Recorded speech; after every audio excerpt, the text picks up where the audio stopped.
নমস্কার, টিভি9 বাংলায় আপনাদের স্বাগত জানাই। আমি ঠোঁটকাটা শুভজিৎ। আর ঠোঁটকাটা হাজির মানেই কোনো রাগঢাক নয়, কোনো রকম দুনকয়ে চলা নয়, কোনো রকম অন্যরকম ভাবনা নয়, সরাসরি যা মনে তাই মুখে।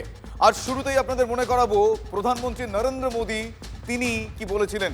তিনি স্পষ্ট বলেছিলেন একটা কথা, বলেছিলেন যে ভয় আউট, ভরসা ইন।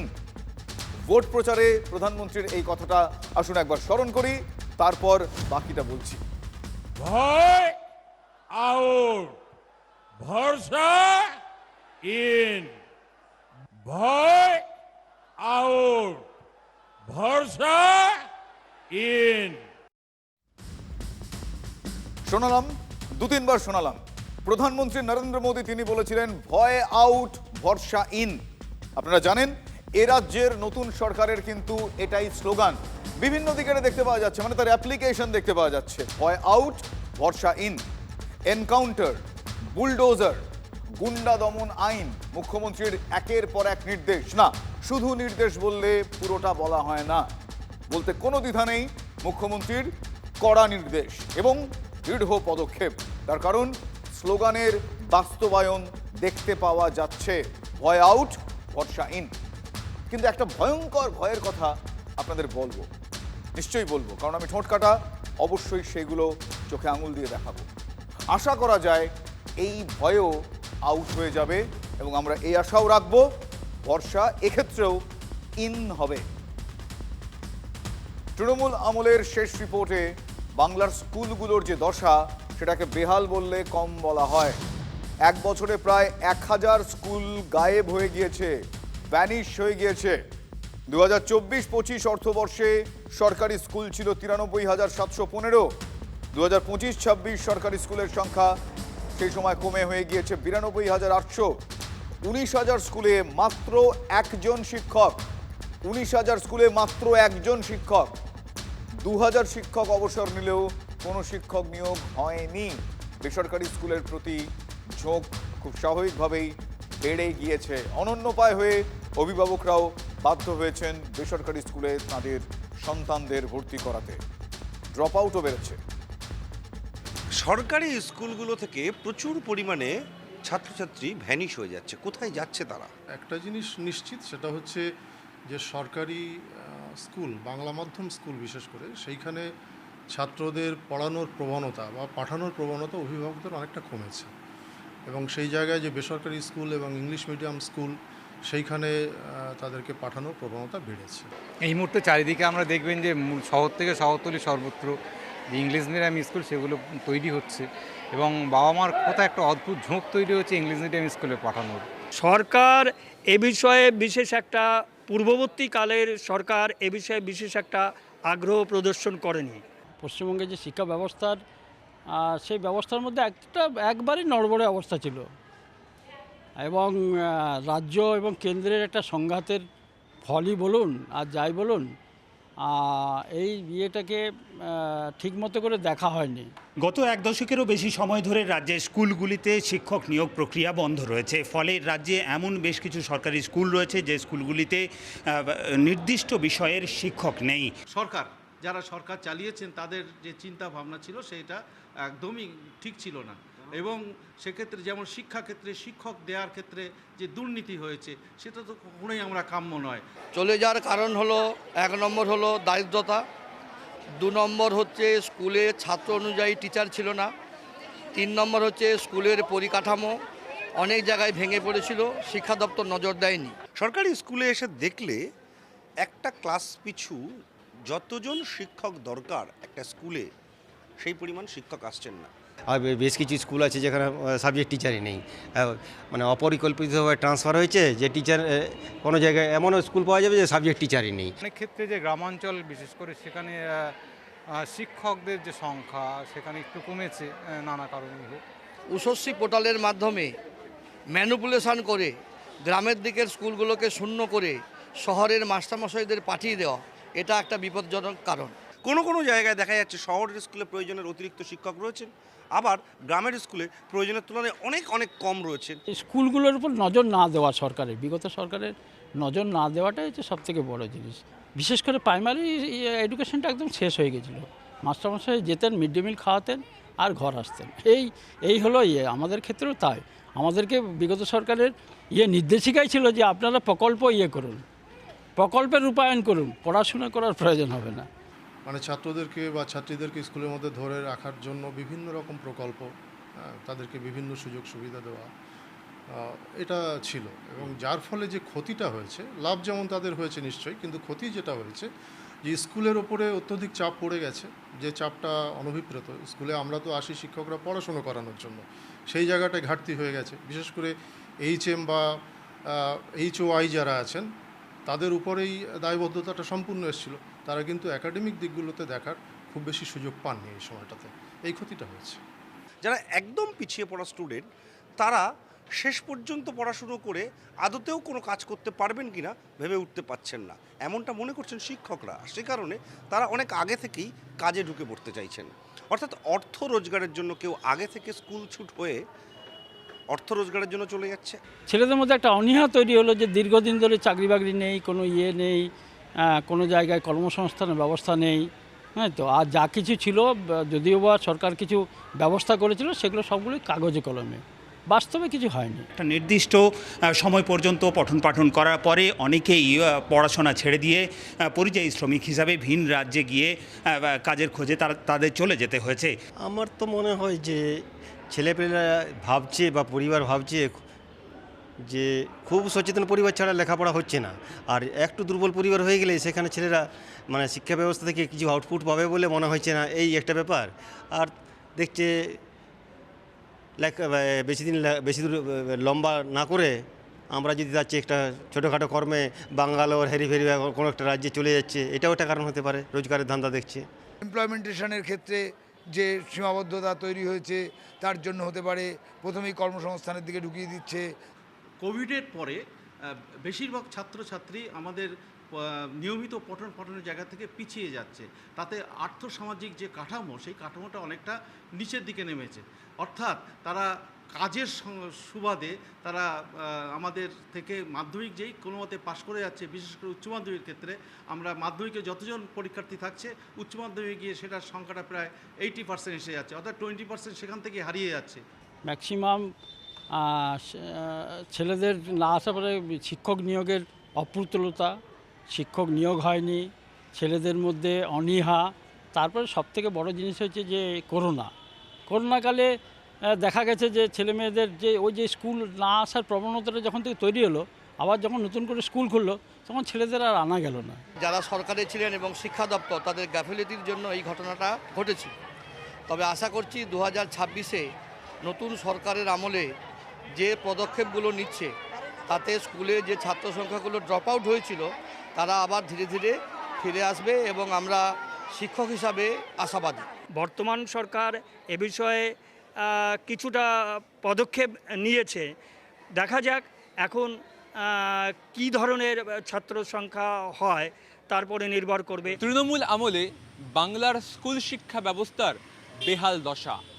শেষ 1 বছরের ছবিটা আরও শোচনীয়। মাত্র 1 বছরে প্রায় 1000 স্কুল গায়েব হয়ে গেছে। এবং এই যে বেহাল স্কুলের অবস্থা, নতুন সরকারকে পদক্ষেপ করতে হবে তা ঠিক করার জন্য। ইতিমধ্যে নতুন সরকার প্রাথমিকের ক্ষেত্রে যেসব স্কুলে অতিরিক্ত শিক্ষক আছে তাদেরকে ভিন্ন জায়গায় বদলি করা শুরু করেছে।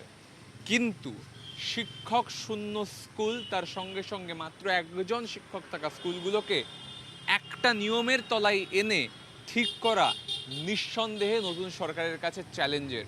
তবে যদি দ্রুত পদক্ষেপ না করা হয় তাহলে আরও তলিয়ে যাবে বাংলার শিক্ষা। বলে বুঝতেই পারলেন, ডিটেইলে দেখালাম, একটু লম্বাই হলো ডিউরেশন, কিন্তু ডিটেইলে দেখালাম যে কি পরিস্থিতি এতদিন ধরে হয়েছে। বলে এই মুহূর্তে পদক্ষেপ না করলে বিপদ আরও বাড়বে। দেখুন, নতুন সরকার শিক্ষাক্ষেত্রে ভরসা যদি করতে হয় তাদের, তাহলে করে দেখাতে হবে যে কাজগুলো, সেগুলো কিন্তু খুব সহজ নয়, বেশ কঠিন।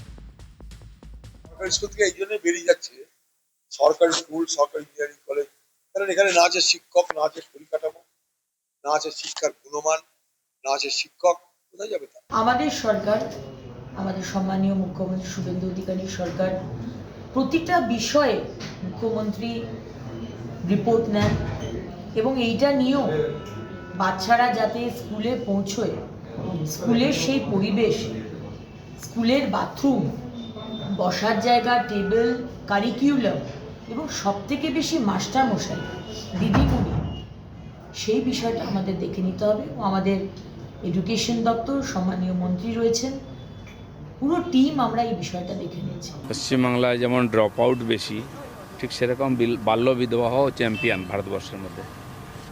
আগে ছিল কমিউনিস্টরা, তারা খুবই প্রোগ্রেসিভ, তারা স্কুল শিক্ষা ব্যবস্থা 12টা বাজিয়েছে, সামাজিক বন্ধনের সংস্কারে 12টা বাজিয়েছে। বাকি যা ছিল অন্তর্জালী যাত্রা হচ্ছে টিএমসির সময়ে, বাংলা বলতে বাংলাকে সব দিক দিয়ে সর্বনাশ করেছে।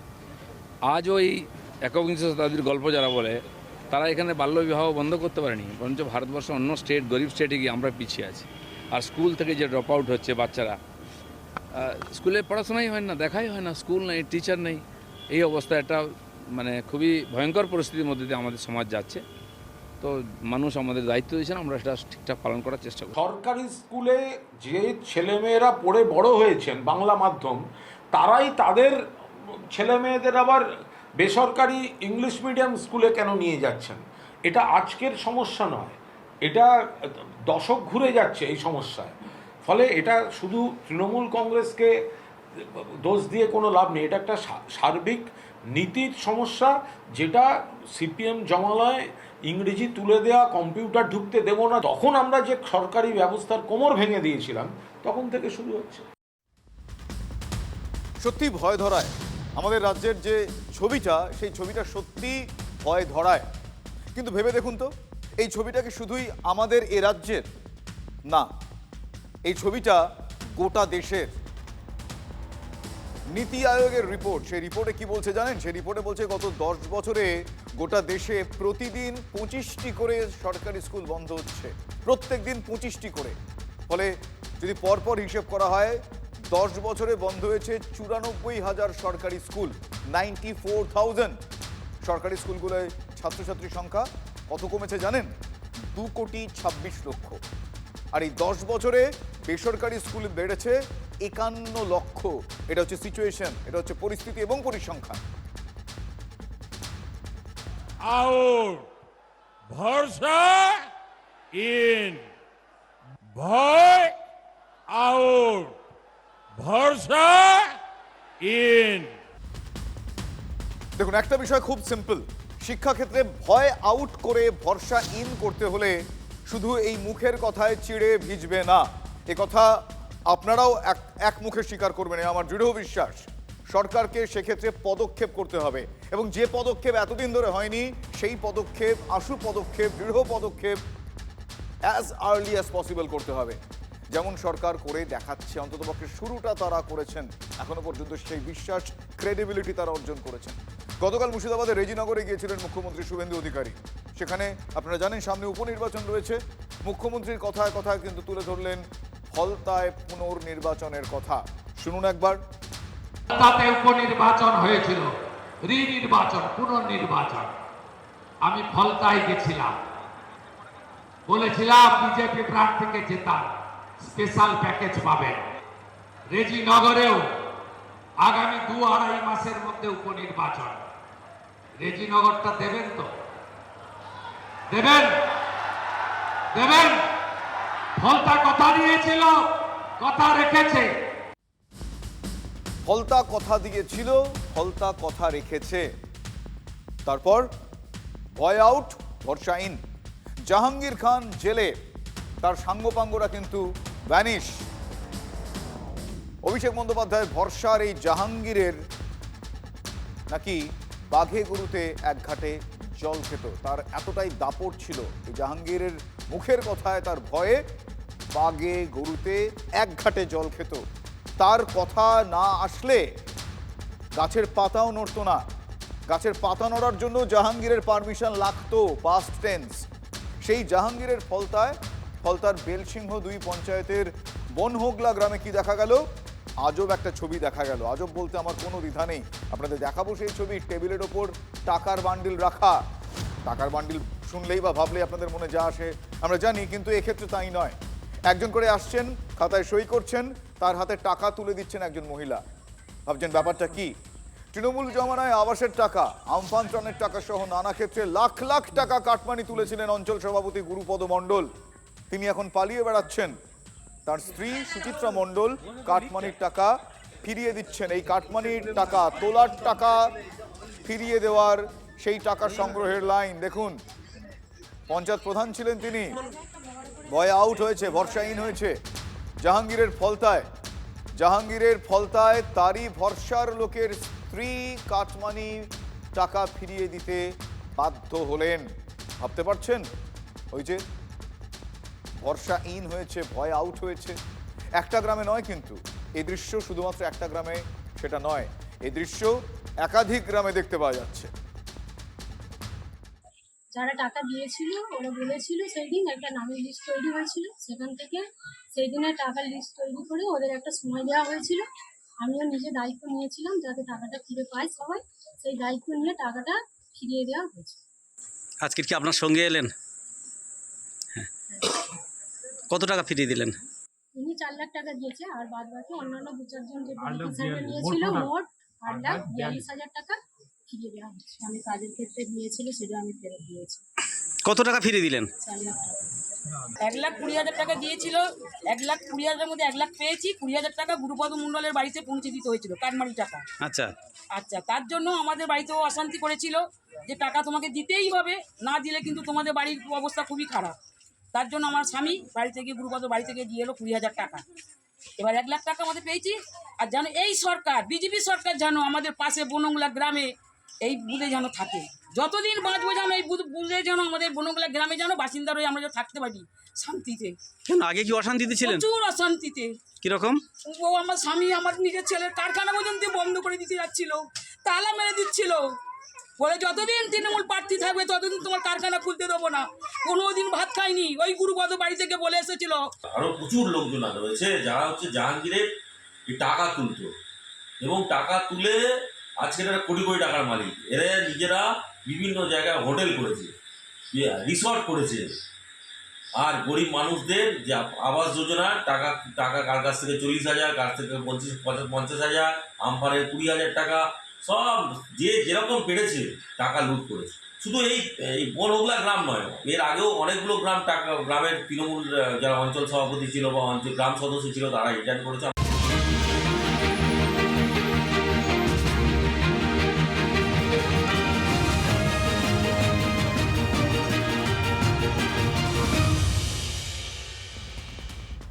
এবার যেটা বলবো সেটা এক কথায় TV9 বাংলার খবরের জের এবং খবরের জোর।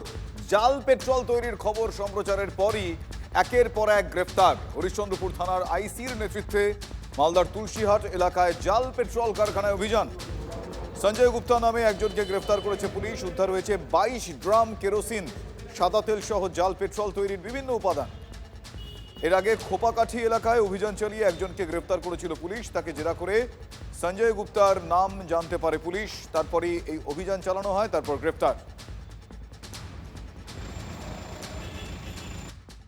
আজ আমাদের হরিশ্চন্দ্রপুর পুলিশ প্রশাসন তুলসীহাটায় রেড করে কিছু কেরোসিনের সঙ্গে আরও কিছু রাসায়নিক দ্রব্য উদ্ধার করেছে এবং সেগুলো আদতে কিসের জন্য ব্যবহার হতো, পেট্রোলের সঙ্গে এটা মিক্স করা হতো না আরও অন্য কিছু তৈরি করতে, এটা সমস্ত কিছু তদন্তের বিষয়, সেটা পুলিশ প্রশাসন তদন্ত করে দেখবে। আরও বলে রাখি, আমাদের এখন বিজেপি সরকার, জিরো টলারেন্স সরকার। এখানে কেউ যদি ভাবে কি আমি দুর্নীতি করে কোনো কিছু করব, এখানে দুর্নীতি সম্ভব নয়। এখন সবাইকে ভেবে নিতে হবে, জিরো টলারেন্সে কাজ করতে হবে, দুর্নীতিমুক্ত কাজ করতে হবে, কোনো ভেজাল কাজ চলবে না। এবার আরও একটা চমকে দেওয়ার মতো ঘটনা বলি। আমি ঠোঁটকাটা সব ধরনের খবর আপনাদের সামনে নিয়ে আসবো। বাবা পরিযায়ী শ্রমিক, স্কুল ছাত্রীর অ্যাকাউন্টে 759 কোটি টাকা। ব্যাংকে স্কলারশিপের টাকা তুলতে গিয়ে চোখ কপালে গরিব ছাত্রীর। কোথা থেকে কিভাবে এত টাকা এলো? শোরগোল কোচবিহারের হলদিবাড়িতে। ব্যাংকের ভুল নাকি কোনো রহস্য? গোটা বিষয়টা পুলিশ তদন্ত করে দেখছে।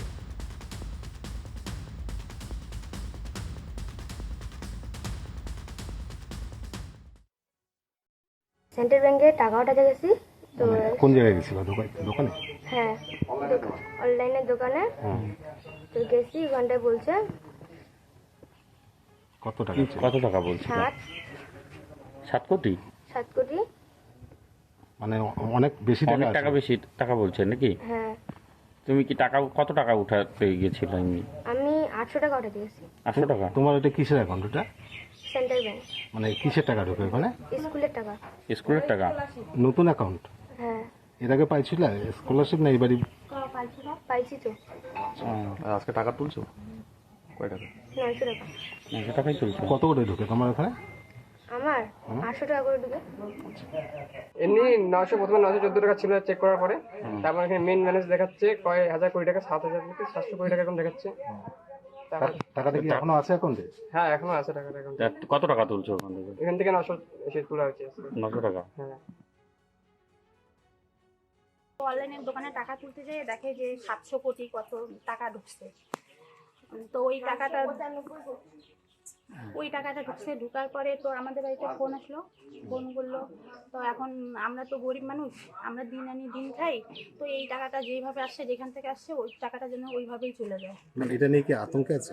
হ্যাঁ, তো থাকবো না, এইভাবে এত টাকা ঢুকছে, তা আতঙ্কে তো থাকারই কথা।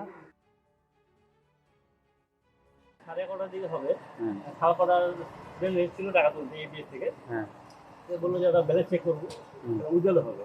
মানে কত টাকা? 900 টাকা। ব্যালেন্স চেক করা হলো, উজ্জ্বল করা হলো আগে। আর ব্যালেন্স দেখে তো আমার একেবারে ওই শখ যে এত টাকা ব্যালেন্স করছে। আমি তারপরে আপনার পরে দেখালাম মোস্ট প্রবাবলি 700 কত কোটি টাকা দেখাচ্ছি। না আমি তো আপনার শুনিনি, আপনার দেখিওনি এত টাকা আপনার কারোর অ্যাকাউন্টে। আপনার লাইফেই প্রথম এরকম? আমি কোনো শুনিনি, আজ পর্যন্ত দেখলাম। আমি অ্যাকচুয়ালি খুব শখ হয়ে গেছি একেবারে।